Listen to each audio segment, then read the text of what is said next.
Mhm.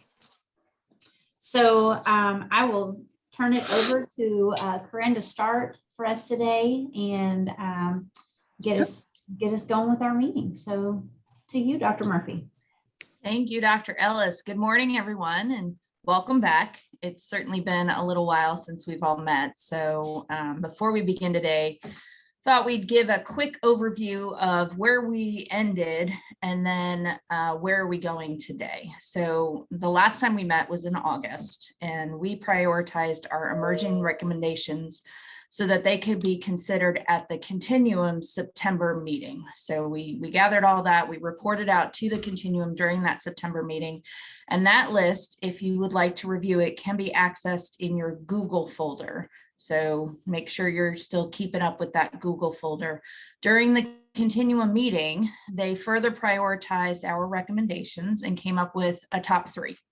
And so the top 3 that they prioritized out of the recommendations we provided to them: first, employ more post-secondary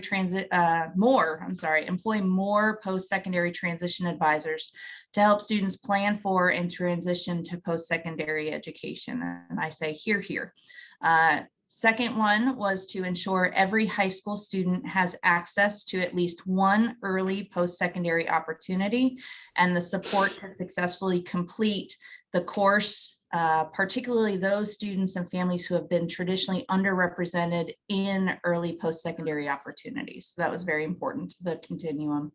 And third was to enhance the recruitment of future teachers to increase the number of teachers with an emphasis on underrepresented groups. So certainly hearing our cries for emphasis in the future teacher recruitment area.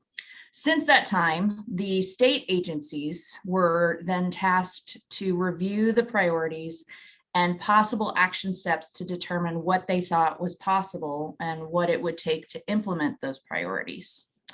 And so with that, I'm going to turn it back over to Amanda to talk through what the legislative and budgetary requests ended up looking like as a function of the state agency's review of the priorities. Dr. Ellis. Thank you very much. So a lot did happen. We had a great conversation, as Dr. Murphy mentioned, with the Continuum around the recommendations and the suggested actions. That was very much appreciated to understand where each work group was coming from. It was really hard to prioritize. The Continuum will say, this is really tough. They're all important and we completely agree. And it doesn't mean that the agencies are not taking action on other things that may not have been the top priority, but it helped us to narrow our focus and where our energy should be. I will tell you, for this work group, out of the 3 recommendations, there was a really long conversation about how to prioritize with recruitment versus retention, because we know they go hand in hand, which is something that this group has talked about multiple times. And so I appreciated that conversation. So what I'm going to show you is, as Dr. Murphy said, we did send the document with the suggested recommendations, or the recommendations and the suggested actions to each agency. And I'm so glad Ellie is on with us today for the work group, because she can kind of elaborate. And so I'm going to show it to you first. And then Ellie, if you want to expand on any of that, or if you all have questions. So bear with me. I'm going to share my screen really quick. And then let me pull this up. And give me a thumbs up if you all can see that. Try to make it big as well. Awesome. And is it big enough for everyone to see? Awesome. So as you all know, your first recommendation that came out of this was talking about, we had talked a long time about launching a compelling campaign that highlights the importance and benefits of entering the teaching profession, and then some possible action steps. And so what we did is we gave the action steps. Some of the language has been changed, but what we did is turn it over to KDE. They lead this part.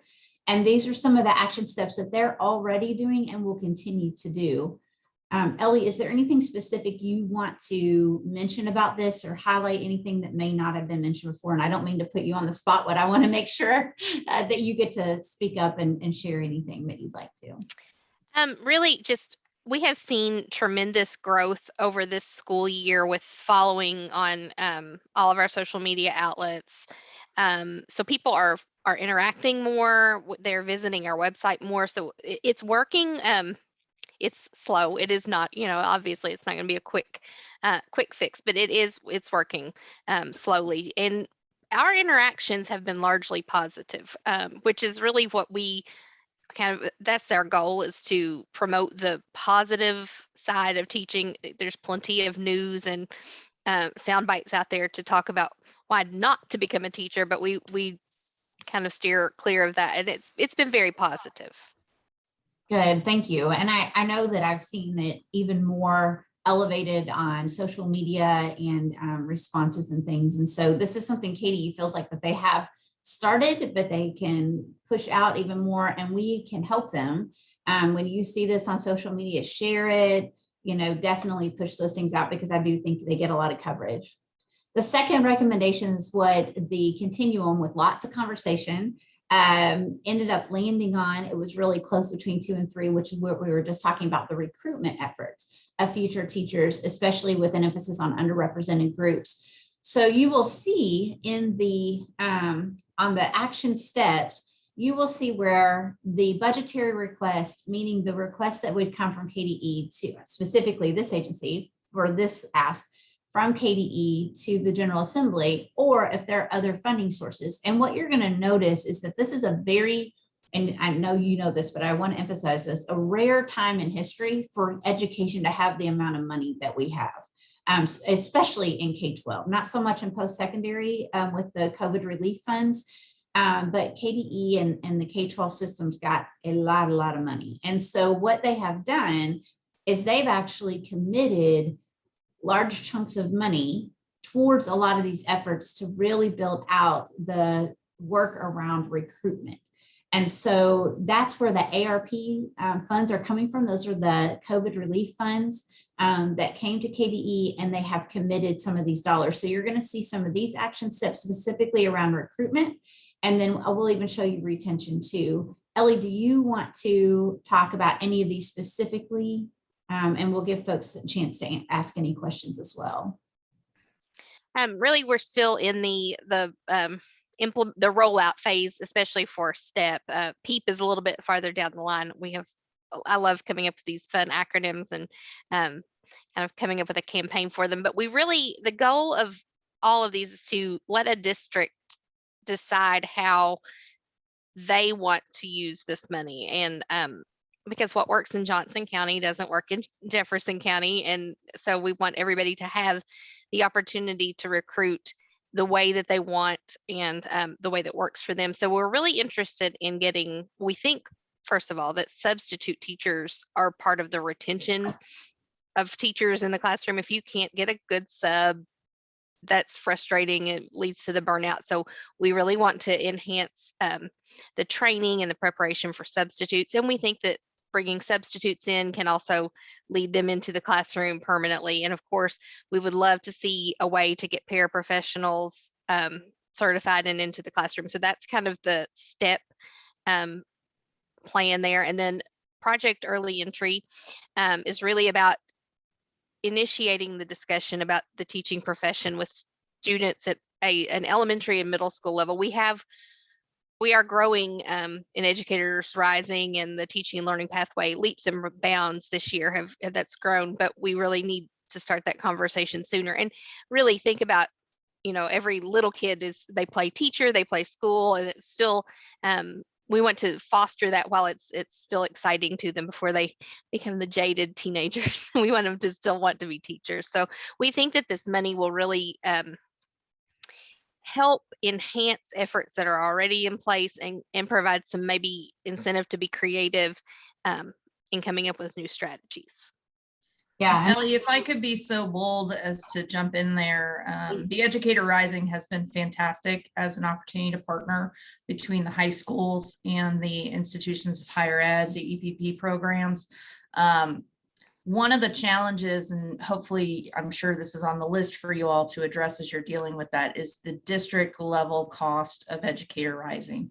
So I think that was a bit of a surprise to some of our districts. It was a surprise to us as we continued to promote that. And so hopefully that is one of the things that we can address as we move forward, because what we don't want is for our disadvantaged districts to not even be able to participate in Educator Rising because they can't find the funds to do it. And as much as I would love to pay for 45 districts to do it, I can't either. So Right. And we did have a round of grants that went out this year. And honestly, the interest was pretty low. We didn't have very many applicants. I mean, we had pretty much just enough to fill that grant. So we're hoping to be able to offer those again, and maybe and a lot of those districts already had something in place. So we're really hoping that maybe if people see the success that districts are having with those programs, they'll be more eager to apply. It was a really simple, like I just still not really sure why people didn't jump at this chance, but we'll try. I think we anticipate having money to try that again soon. maybe Hey, you Ellie. and I can connect on that, Ellie, because I think I might have some insight for you too. Okay. And Ellie, I was just going to mention, we're in this pandemic, and I know at least with superintendents, and I'm sure school principals are the same way. There's a lot of in-your-face things that with a lot, and a lot of noise. So we do have a superintendent conference coming up in early December, and on Tuesday morning, a lot of times we have partner updates, and we could, probably find a little time if somebody wanted to come over. It's in Louisville at the Marriott downtown on Tuesday, December 7th.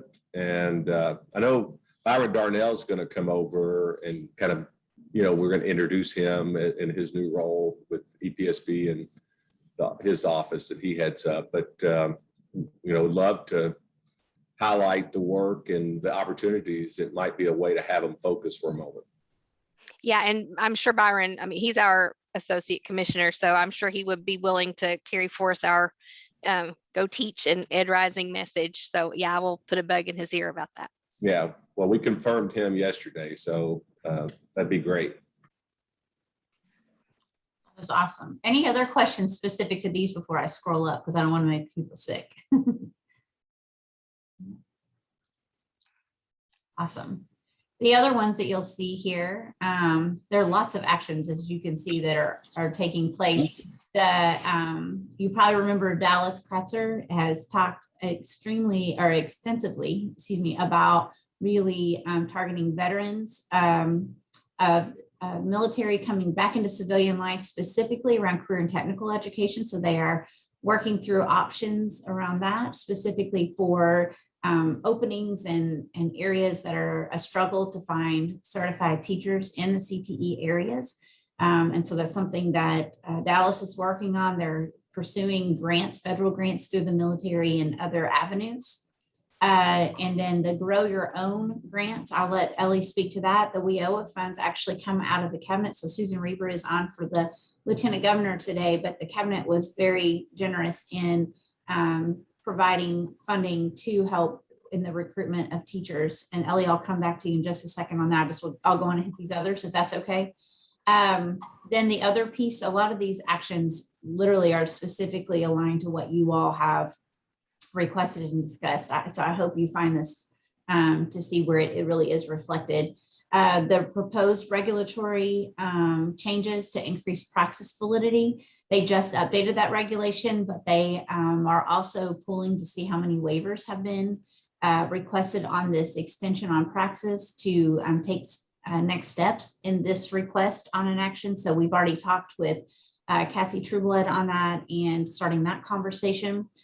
Cultural competence facilitator training through education cooperatives for all K-12. That work has started. That is in partnership with KDE and CPE.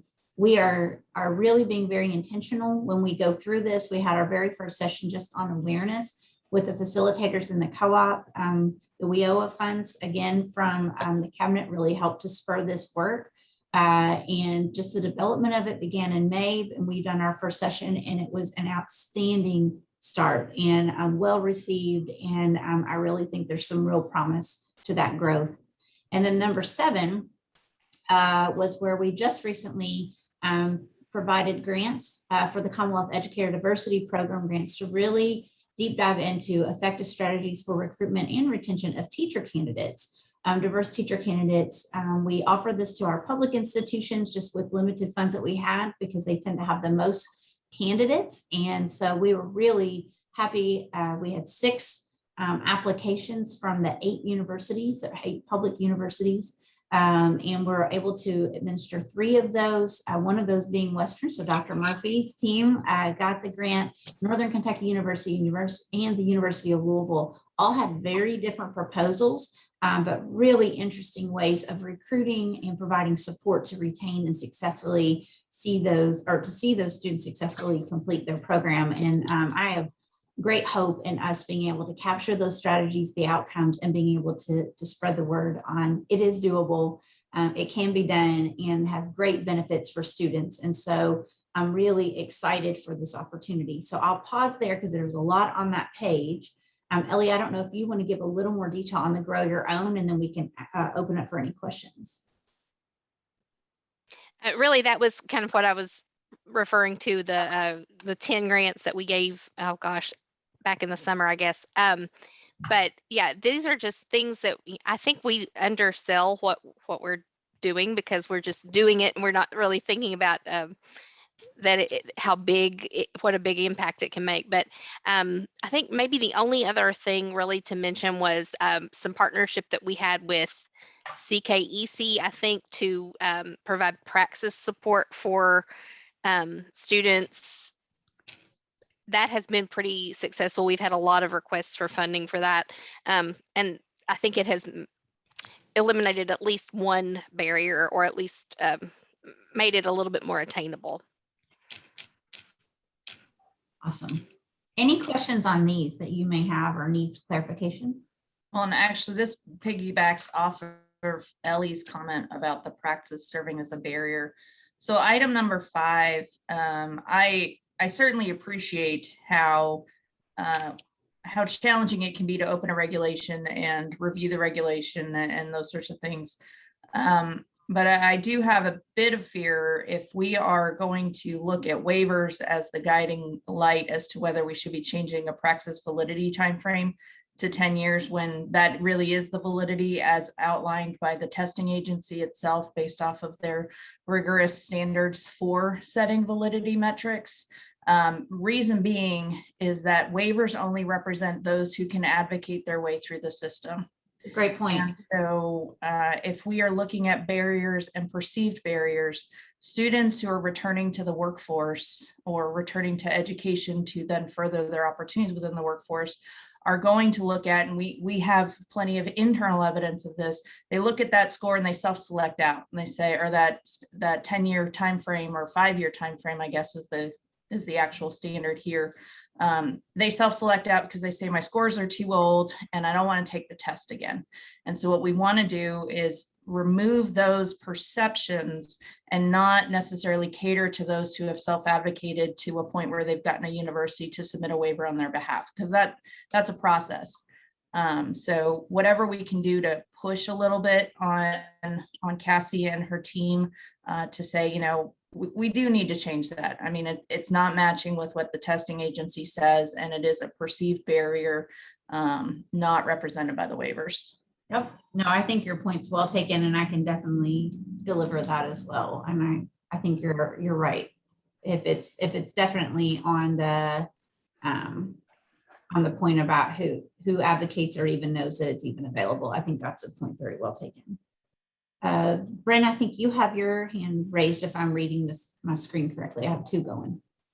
Hi, yes, this is Brennan, Greenup County.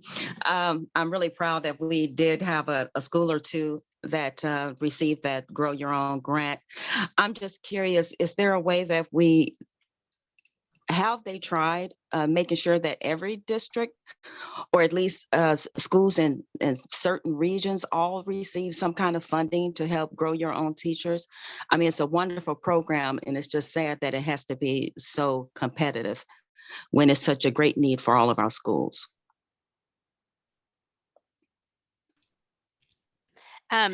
Really, like the teaching and learning pathway is a pretty low cost tool to implement.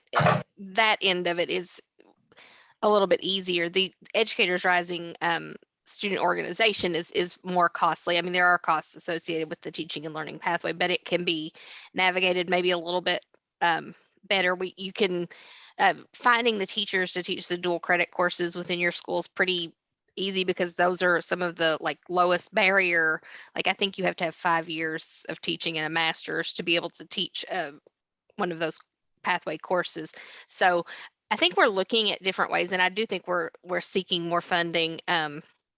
It is definitely there. If you look at our map of the state of where there are schools with pathways and Educators Rising programs, there are deserts. And so we are really working to figure out how can we help them? What are their needs? Is it access to the program? Is it just information? Is it money? What do we need to do for them? So we're really working on that. But yeah, that's an excellent point. Okay, and one more comment, if I might. Of course, we're glad that we're going to be increasing outreach to underrepresented areas and students. I'm just hoping that we word that in a way that make it clear that there are so many qualified people out there that have been untapped, and we want to try to increase that effort as well as increase their interest in teaching. I think that's real important, because especially as you're getting a lot of pushback on CRT and a lot of things of a racial nature, and as you go to this Congress, this General Assembly in Kentucky, I'm just concerned that they will try to turn that into a type of what do you call it when you have quotas? Try to turn it into that type of thing, and like we're being unfair to other applicants. So I just think we need to be very clear in that wording and make sure that that's going across, because you had a lawsuit in one school area. I mean, it was a hospital where they fired one person, lost his job, and they gave it to a minority woman and another white woman. And so he sued them, saying that he was fired for discrimination so that they could hire these minorities. So I'm just saying a lot of things are being flipped and to try to make it seem like it's something that it's not. So I just think that some counsel on that wording, maybe from some of the people who are doing some of the workshops, but some professional wording on that to make sure that we don't get unnecessary pushback when we're trying to get that funding and support. You are 100% right, Brian, and we've already encountered that. Okay. And so, and what we have to really emphasize is that it's not a narrowed focus. When we even talk about diversifying our teacher workforce, we have lots of different needs, and you are spot on. We've had to really talk through the intentions and the definitions and meanings of really what we want to see in it. And it's beyond what they want to make it about. And we got to do better, period. And so, and this is not a new issue, right? I mean, like we've had issues around teacher workforce, diversity of our teacher workforce for many years. It's been pretty stagnant, but you are 100% right. We've already been approached by that. So you are right. But, and the language has to be crystal clear, because it can get turned around really quickly. And it becomes a distraction instead of moving it forward. So I appreciate your comments. Lisa, did you have a question? I don't have a question. I'm just going to follow up on the statement about what it takes to teach dual credit.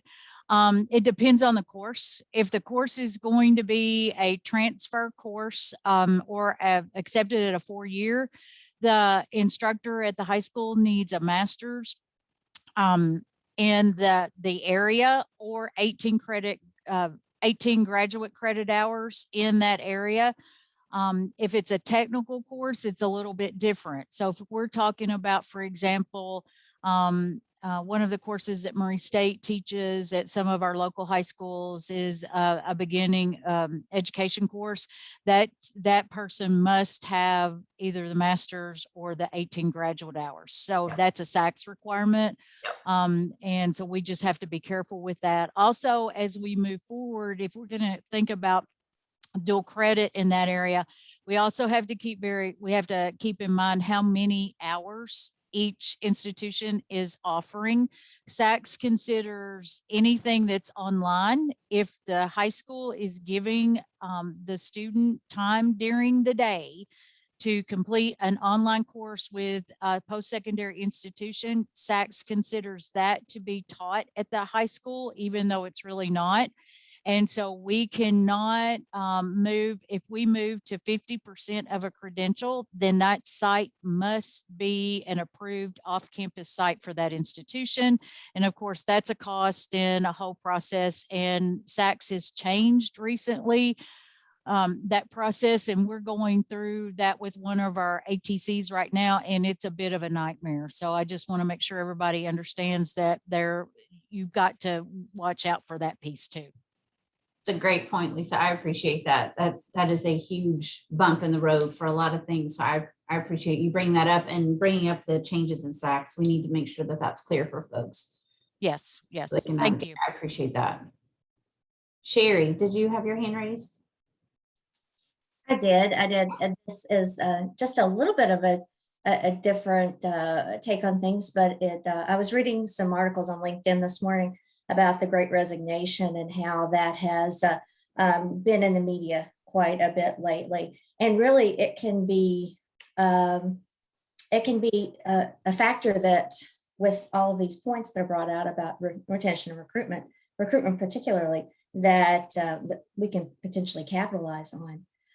Because if we are going to make our voices such that education is something that is that's attainable, and then education is attainable, and it's an attractive field comparative to where people have necessarily come from, then we can capitalize upon that mentality that is happening in just across the workforce today and across the world. So I just wanted to bring that up, and as we're promoting through whatever media or whatever that we have, we keep current events, and there are many current events that have already been discussed today, but the Great Resignation is another one that we can potentially capitalize upon. That's a great point. I'm just writing it down so I won't forget. Thank you very much. Appreciate that, Sherry. Any other comments before we move on? This is Susan. Just quickly on number 3, maybe that's something we can chat about, trying to push out a little further with our military groups. I'd be happy to be of assistance there. Absolutely, Susan. I will capture that, and Dallas will jump all over it. He will be ecstatic because he's getting so much momentum with the really helping veterans transfer back into civilian life. So he would appreciate the help. So absolutely. Thank you. I'm making note of that. Amanda? Yeah. Real quick question about the role of the General Assembly in helping with this. Is there any thoughts about, policy issues that they are responsible for that may help? I know yesterday I was at the Capitol and had a conversation with a senator in leadership who brought up, kind of the workforce issues and their interest in doing something to help.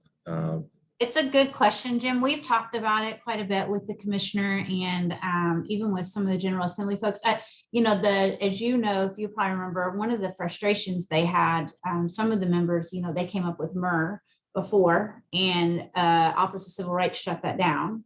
So they were, they were really discouraged around that because of not being able to move forward with it. As far as the workforce, even when we had to defend the contract for the Educator Diversity Program grants, they really want to see, what they said is they think that the universities aren't doing enough to recruit. And I said, well, I don't know that that's quite the fact.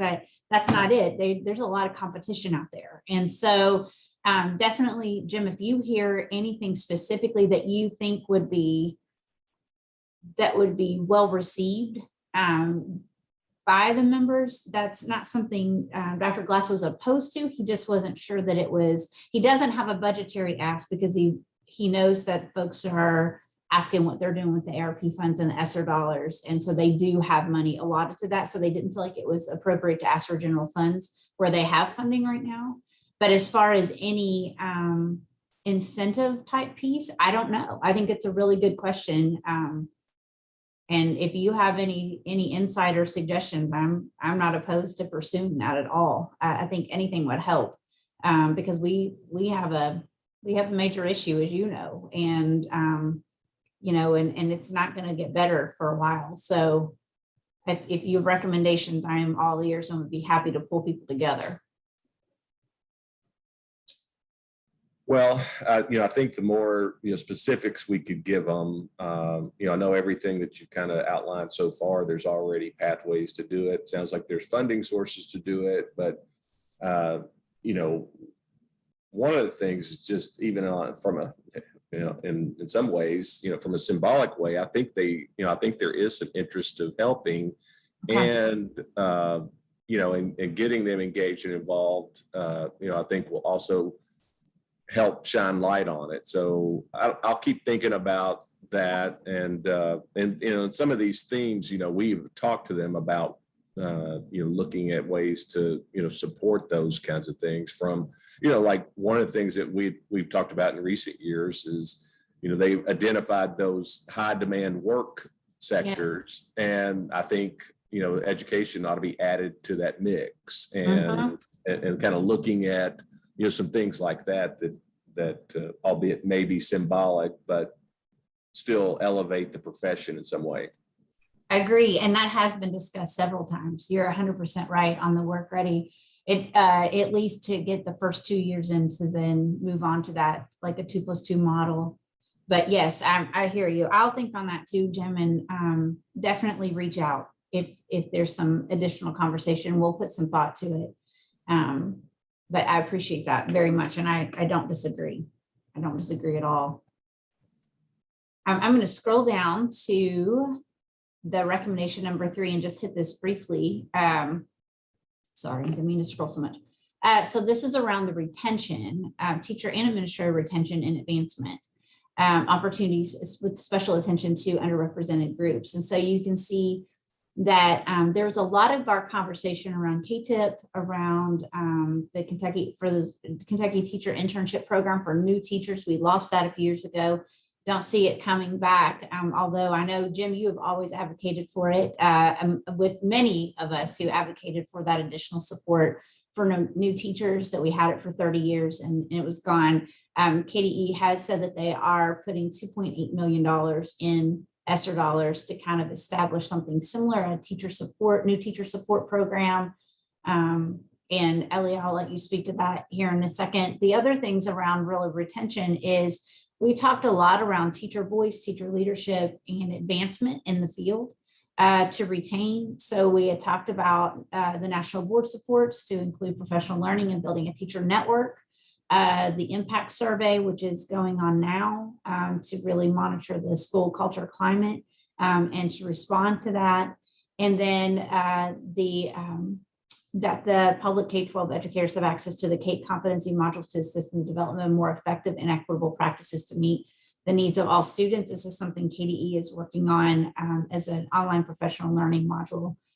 Ellie, do you want to speak to any of these specifically in detail, since this is not specifically my work? I want to make sure I give it due diligence. Well, some of this is above my pay grade too, so I can only a little bit tell you what I know. But I do know we are talking about new teacher support constantly, working through different modules for that. The goal of a new KTIP program would be something that is less checklist oriented and more realistic and practical. Sorry, we have people working on our house and my dog can't handle it. Like, he's losing his mind. So anyway, that is the goal, is to make it more user friendly and applicable for teachers to be actual support and not just an extra thing that they have to do to fulfill a requirement. So that is kind of our take on it. We want it to be helpful and not just another layer. As far as national board support, we have a great consultant in our office who's constantly working on that. She's got some information that she's going to be sharing pretty soon about what we know about national board teachers in low income schools, and what a difference they can make. So, we would of course love to see that program grow. Kentucky does a pretty good job with it, but we still, of course, have room for growth. Impact is trucking along. I think that it can be, I think the information we get will be valuable. It might be a little bit strange because we're in such a strange time, and those responses may be kind of skewed by that, but I do think it'll be valuable data. And the CAPE competency models are they're coming along, they're churning out. So I do think there's just a lot of stuff, a lot of things that we are aware that need to be shared with teachers for their retention. But we don't want to dump things on teachers or administrators to make it a more difficult job. We want to, anything we do, we want to make teachers' lives a little bit better and a little bit easier. Great. Any additional questions on that? Okay, I'm gonna stop. Amanda, I'll Yes. just mention that's been one of our consistent asks of the General Assembly, Yes. to fund, and we've quit calling it K-tip. We just, say new teacher onboarding and induction programs, programming. And I know at LSAC back in the day when we were in different roles, we talked about even maybe helping districts with a framework for doing that well, since there's nothing in place now. So That's right. No, you're 100% right. And I didn't want to say it for sure, but I knew you all had advocated pretty consistently for that support. While K-tip was far from perfect, it did provide that wraparound support for new teachers. And we did have data showing that we were able to retain them longer.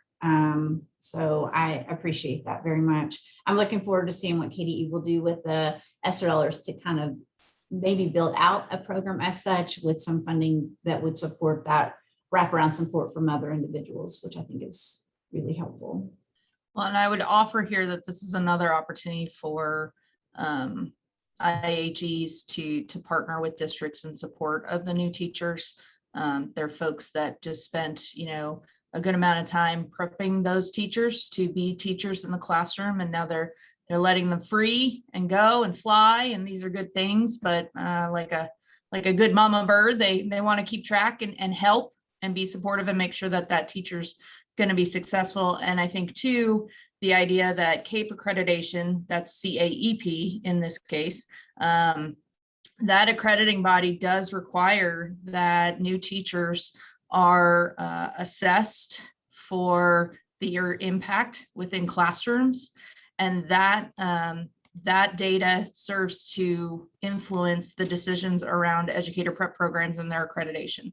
So there is a systematic program improvement based link to new teachers and how successful they are in that. And so I think we could leverage that in a really constructive conversation around partnerships between districts and universities. Yeah, I think that feedback loop is important, Corinne. So I agree with you. Could not agree more. Could not agree more. Awesome. Well, I appreciate you indulging us in this, but we want to show that there really is work, and we really did take to heart what the work groups recommended and suggested. We have a lot of moving parts. This is happening with all three work groups. And so we did take these to heart. We dug in, really pushed our thinking on some of the actions to really think through what we're doing. And so at this point, I'm going to turn this back over to Corinne so what comes next? Sure. Multiple screens. Okay, here we go. So I'll just echo Amanda's comments. Sometimes folks ask to participate in state level committees or national level committees, and you wonder what the outcomes are and what the conversations are going to be and who you get to have conversations with. And I just can't thank everyone enough for their time in serving on this particular work group. So we will be closing out the work groups, the 2021 work groups, that is for the continuum, based off of these previously identified topics. However, equally as difficult, the state agencies now will begin to either pursue funding for their implementation efforts or begin the implementation efforts themselves. So as you talked about, Ellie, there's clearly a lot going on currently and a lot more to happen. So I would encourage folks on this call to definitely continue your own advocacy efforts within your constituents and their influence. A couple of you may be getting an email from me saying, hey, can we extend this conversation specifically?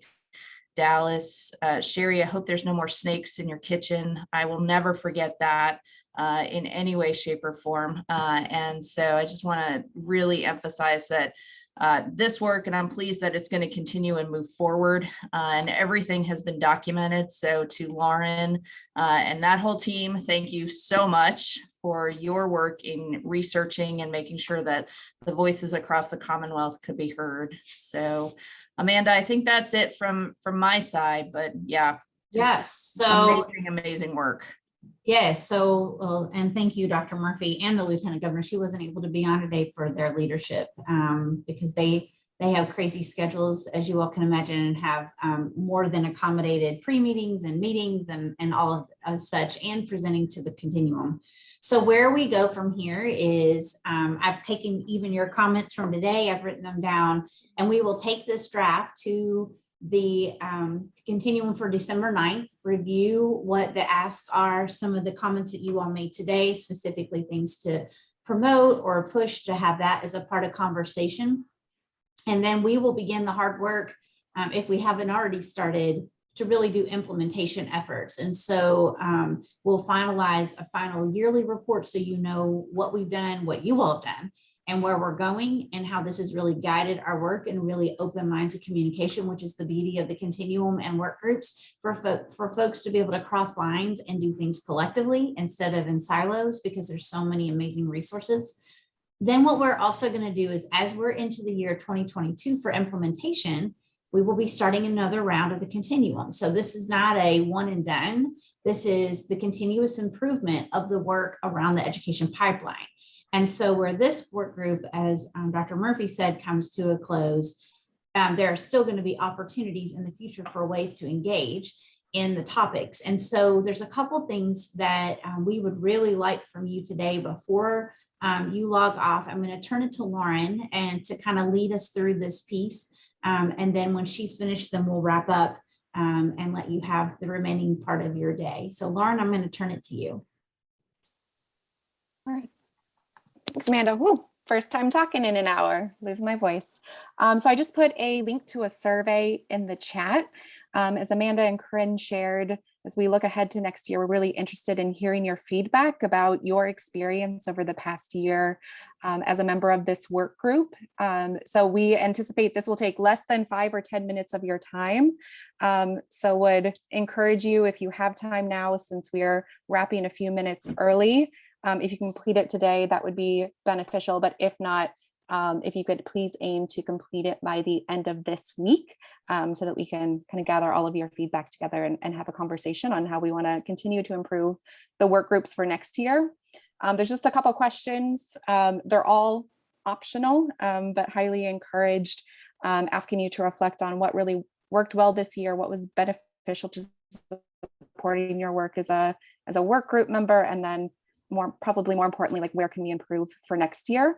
To the point that Amanda made around the December continuum meeting of trying to prioritize what the focus areas are for the continuum next year. There's also a question, if you have ideas of topics that you think would be really important for the continuum to focus on, please list them there. We'll be taking those to the co-leads of the continuum right around the holidays, and then to the full continuum in December. So really value your feedback there. But again, thanks in advance for offering your insight and for all of your hard work this year. And let me know if anyone can't access their survey. Amanda, this is Susan, and this is just a thought. In order to keep everyone engaged and toot our own horn, so to speak, I think it's important that we get regular or at least periodic updates on the progress. So outside of just the end of the year, I think that helps to keep everybody on the same page and moving forward, especially as we go through the General Assembly. Absolutely. So Susan, I'm so glad you said that. And so we have you all as a work group in our distribution list. And so what I would like to do throughout the 2022, as we start to implement and as the session's going on and as the budget process is going on and just our work collectively from the different agencies, I would love to, my plan actually is to send updates maybe quarterly, so then folks know what's going on, because it also, you guys are our voices, you are our outlets and our voices to advocate for this work. that you spent a lot of time digging into and making recommendations and having these hard conversations. And so, Susan, I really appreciate your comment on that, because I did not explicitly say that. That is one of the things we would like to do, is send those updates, and you all have a point of contact to ask questions, or any progress or anything that you see, or new ideas. Something, please feel free to share that. But I appreciate that, Susan, definitely.